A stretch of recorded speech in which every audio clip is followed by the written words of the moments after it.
What's good, YouTube? We back at it again. My man Sesh, your boy 2K the God. Welcome to the Gods of Boxing Talk. Now, for today's segment, we got a lot of shit we're going to be talking about on multiple segments. But for this one, we want to talk about what's hot. And what's hot right now, we got a lot of fights that are on the docket and they have dates. First one, we will talk about Nicholas Walters versus Vasyl Lomachenko, June 11th. Now, this is an excellent fight. Bob Arum has actually done some good shit now for once this year, right? It's first time this year. Excellent fucking fight. The only thing is, we don't know, at least I haven't read anything about where exactly the fight would be taking place. They just have a date right now. So let's say it's on the docket, but there's a possibility that it won't take place because a lot of the logistics around the fight have not been necessarily ironed out yet. You know what I'm saying? Mm-hmm. And one of the biggest things is it going to be at 126 where Vasyl Lomachenko's at, or is it going to be at 130? YouTube, if y'all have heard anything about this, go ahead and let us know. But we haven't seen nor heard anything about it. You know what I'm saying? Sess, what do you think about this fight, man, if it goes down? Man, I love this fight. I love it. You know, I'm glad they, so far it seems like it's put together. You know, but man, I mean, I love the fight. Both guys are undefeated. You got Nicholas the Axeman Walters. You know, exactly. Yep. Chopping everybody down, and you know, kicking ass and taking names, man. But you got the skilled, technical fighter in Lomachenko. So I believe it's a great contrast to styles, and it should be a really, really, really entertaining fight. You know, I don't want to give my prediction away just too early. Break it down a little bit. Don't give him a prediction. All right. Man, you know what? Really, regardless of you know what weight it happens at, that could play a major factor. But I'm not gonna factor that in. Lomachenko is a very skilled boxer. We all know that. He's got a tremendous amateur pedigree. A lot of the shit that he does in the ring it's unworldly, you know what I mean? He's been showcasing his skills and his talents very well so far against the competition he's fought. And that's my only knock on Vasyl Lomachenko. Me and you have had a lot of talks about this, and a lot of boxing fans out there don't understand. When you get in the ring, okay, when you get in the ring against a guy that's on the same level that you're on, a lot of the shit you normally do, you just can't do. I mean, it just doesn't work like that. You know? So when I see Lomachenko throwing, you know, four decoy punches and then slapping the hand down and then coming around, that doesn't happen when a guy is on your level. Okay? It just don't happen like that. Nicholas Walters, to me, in my humble opinion, Nicholas Walters is a bit more proven. In terms of the competition that he's fought compared to the competition that Lomachenko has fought. Walters has been in there with Vic Darchin, he's been in there with Nonito Donaire, both of them he knocked out. He got in the ring with Manuel Mariega or whatever, I forgot his first name. But I know his last name though. Okay, something like that. Mariaga. Yeah, Mariaga, exactly. A guy that he lost to when the amateurs came back and whooped his ass. You know, and I do believe he beat the shit out of Jason Sosa. That was not a draw. You know, he beat this kid, and Sosa was game and prime and ready for Nicholas Walters. You know, and Walters pretty much went in there and did what he was supposed to do. So this fight has greatness written all over it.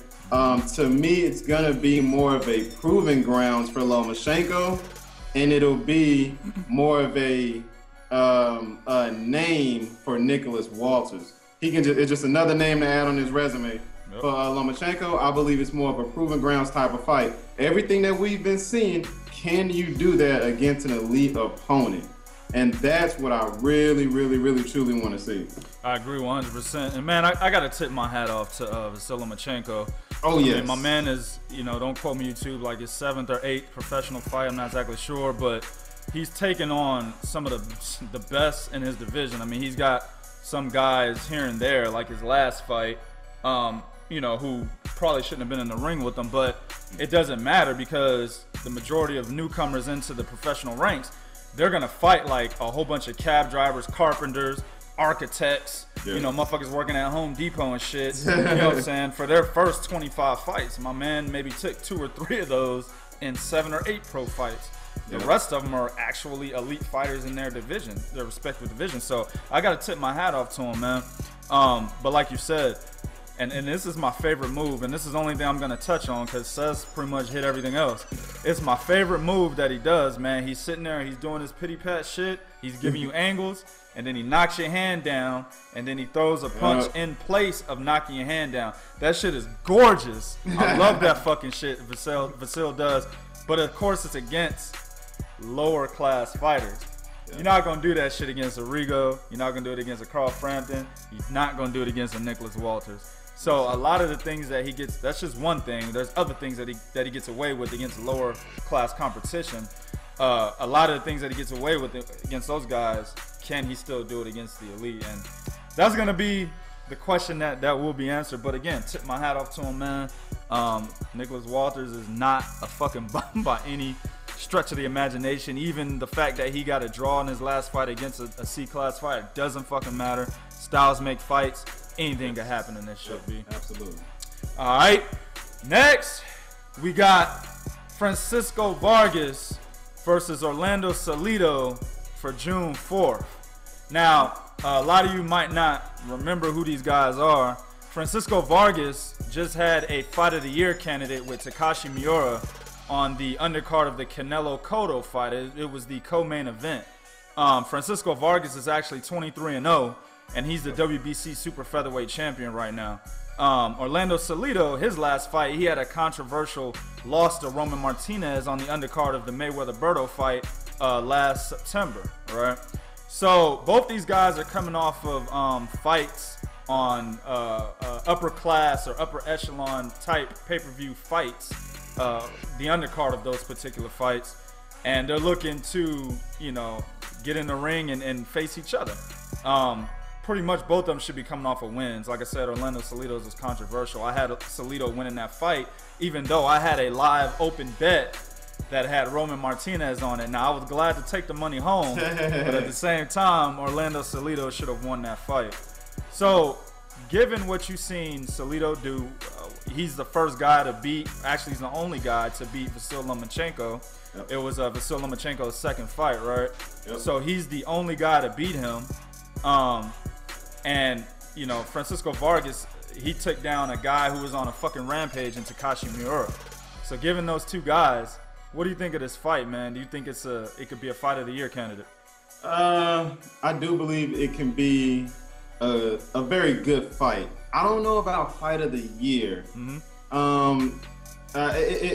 It could be, because both guys, when you break both of them down, both of them have the ability to go to war at any time. Yes. You know, so it could definitely be a Fight of the Year candidate. But let me tell you this, I do love the fight, primarily because of what I've seen from Salido when he fought Lomachenko. Yeah. And you know, I hate to say it, but I love to say it. Look, Orlando Salido is 43-13. He's got 13 losses. He's 14 victories. But what that tells me more than anything, and I've seen this in the Lomachenko fight, is that Orlando Salido is a grizzled veteran. Yes, he is. Okay, he knows how to do shit not only in the ring, but he knows how to do it outside the ring and bring it into the fight. That's what he did to Lomachenko. He came in the ring, he was heavy, and he was extremely fucking dirty. But I like that about these veteran fighters. I really do, because they know if you put a guy in front of me that is supposed to beat me, I'm gonna do what I have to do to win. Yep. And now, so I like about the guy. Now, Francisco Vargas as well, very skilled fighter. I loved his performance against Miura. I loved it. The guy dug down, and he came out with the victory. He was getting his ass beat too. I didn't mean to interrupt you. Yeah. No. I was just gonna say, you made my point for me. He was getting his ass whooped in that fight, and he came back and stopped Miura. Yep. So both guys have shown me a ton of guts. Both guys are prime and ready to do battle. Yep. The only thing about Salido, I do believe he's around 35, 36, which is not a horrible age for a fighter, but at the same time, he's got a lot of miles on him. Given his style, you know, exactly. 35, 36 is actually 40. Yeah, exactly. Yeah. Might be about 41, 42, 43. Yeah. You know? But you know, man, if he comes in this fight ready, if he comes in this fight in shape, it should be a really good fight. You know, and like I said, they definitely will be one punch away from fucking Eric Morales versus Barrera 1 or 2. Oh, you know? These guys are definitely probably one punch away from that. They can go to war at any time. So it should be a great fight. Yeah, I'm gonna disagree with you a little bit, man. I think it definitely can be fight of the year. Okay. And it's exactly what you said in the beginning, man. Like, these are two guys that go to war. These are two guys that put their fucking head down and can get into a slugging match, and that's exactly what the fans want to see. Majority of the fans, anyway, they want to see that. You know, I love technical fighters. You know, Seth, my man, he loves technical fighters. But hey, when two motherfuckers are in there and you see like 6 knockdowns between 2 fighters and shit, I'm down with that shit too, B. So I think it'll be a situation. Salido's a tough motherfucker. Francisco Vargas, he can slug with you. He can also take it to the outside. But he's still gonna have a bull coming at him, who's gonna be doing a lot of roughhouse tactics. He's gonna hit you below the belt. He's gonna hit you in the legs. You know what I'm saying? He's gonna grab and hold. He's gonna elbow you on the inside. He's gonna do whatever the fuck he can to get that win. And the 23-0 guys, you know, the guys that are undefeated, they're usually what I like to say, rich kids. You know, they're privileged. You know, when they get in there with a tough motherfucker, you know what I'm saying, like that, they don't know what to do. Can Francisco Vargas show that, hey, you know, all this roughhouse shit that Salido's gonna bring to the fight, I can still overcome and conquer and win the fight. That's what I think it's gonna be. I think it's intriguing, B. I can't really wait to see it. Yeah. All right, next. Now this is some motherfucking bullshit right here. We got all the positives out the way. Now it's going into the negatives, B. Miguel Cotto versus James Kirkland, set for June 18th. Now, I already had a problem with the fight. You know, Miguel Cotto looked good against Canelo Alvarez, right? He's not a shot fighter, all right? Granted, I agree that he shouldn't have been campaigning at 160. Actually, after he beat a crippled motherfucker, you know, who came into the ring in the wheelchair, and then he got out of his wheelchair and pulled up his shorts. Motherfucker had 2 knee braces, right? When he beat that hover round recipient motherfucker in the ring, took his belt, right? Of course, after that, I was like, yeah, he shouldn't be at 160. I had said that right after that fight, right? Yep. So granted, I agree he's not really a 160 pounder, but he is a 154 pounder. He's been in the 154 pound range since he lost to Manny Pacquiao. I believe that was in what, 2011? He lost to Manny Pacquiao. He fought Yuri Foreman right after that at 154. So he's been in that range since 2011, 2012. So he is a 154 pounder, okay? Now, the big thing was that he was picking Provodnikov from 140, you know. So he left from there and he said, well, I'll pick Kirkland. But the thing is about James Kirkland, he is kind of a done fighter. Even though James Kirkland, you know what I'm saying, he's only got 2 losses, but all the bullshit that is surrounding his career, I mean, him going to jail for robbery, him leaving Ann Wolf multiple times and then coming back.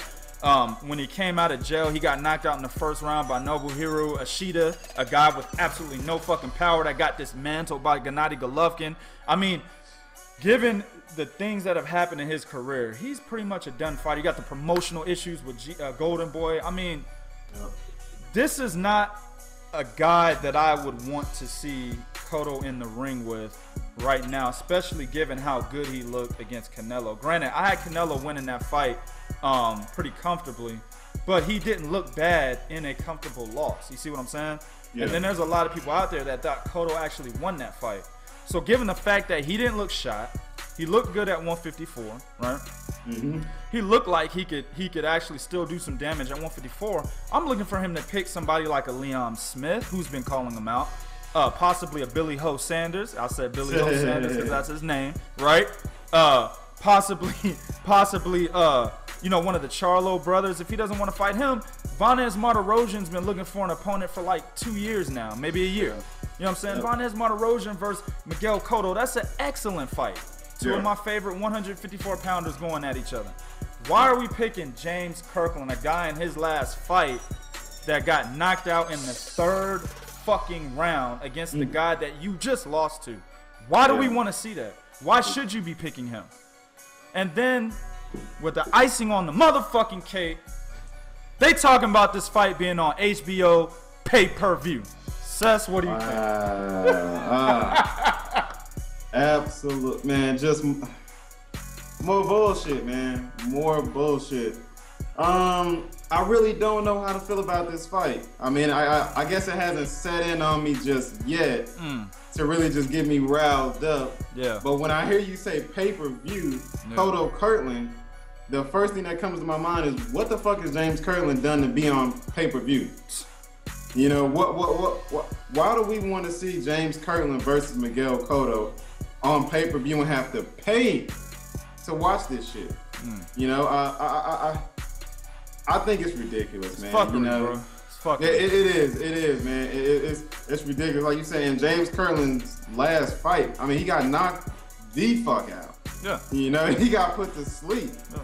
You know what I mean? Cotto in his last fight, he was somewhat competitive with Canelo, but at the end of the day, it was still a loss. Yes. So for him to come back and to fight a guy that got brutally knocked out by the guy that Cotto lost to, and then to put it on pay-per-view, I mean, what if any significance does this fight have to the 154-pound division?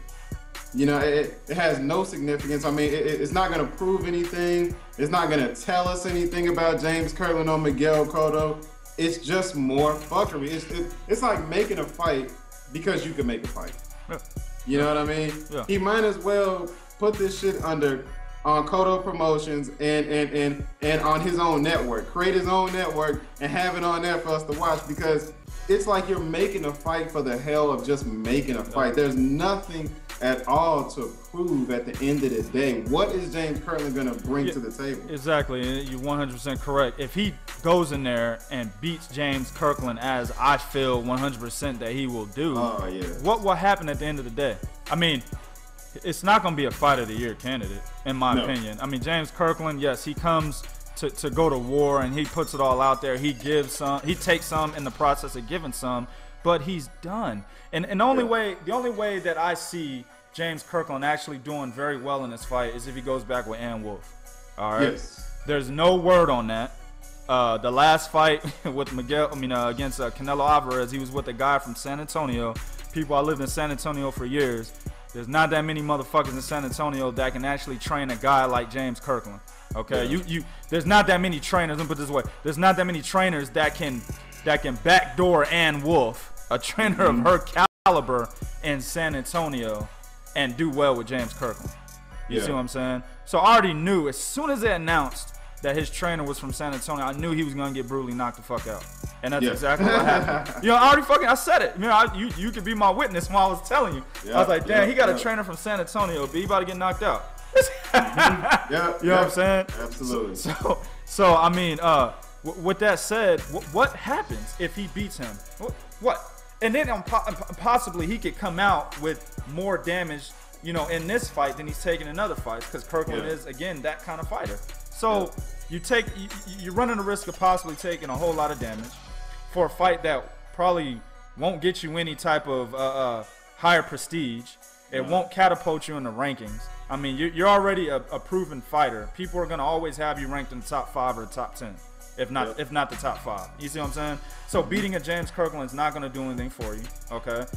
Where do you go after you beat him? What, does it give you confidence to want to fight a Charlo, a Andrade, a Lara?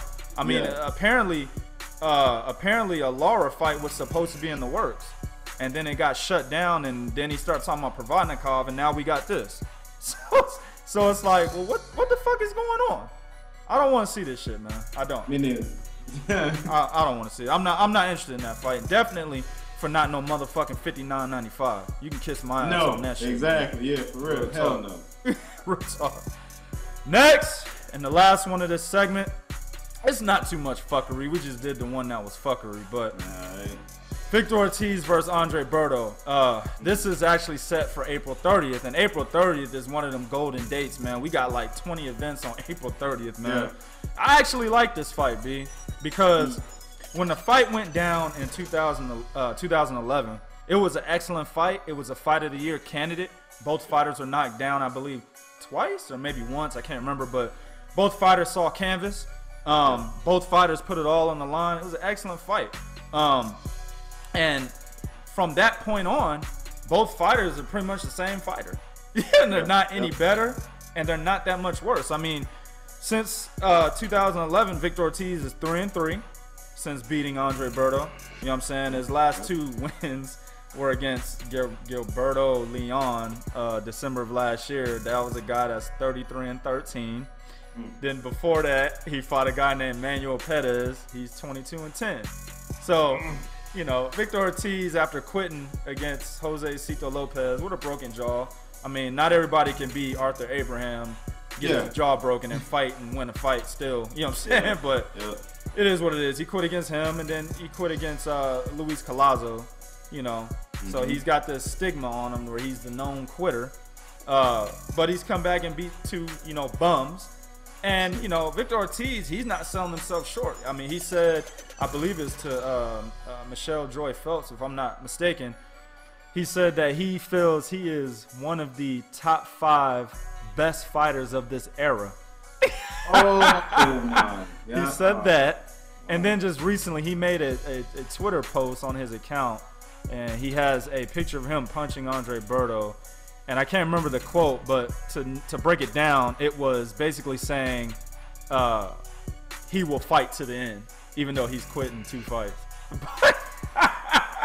But he's not selling himself short. You know what I'm saying? And then Andre Berto, on the other hand, his last fight was to the greatest of our era. He lost to him. Valiant effort, right?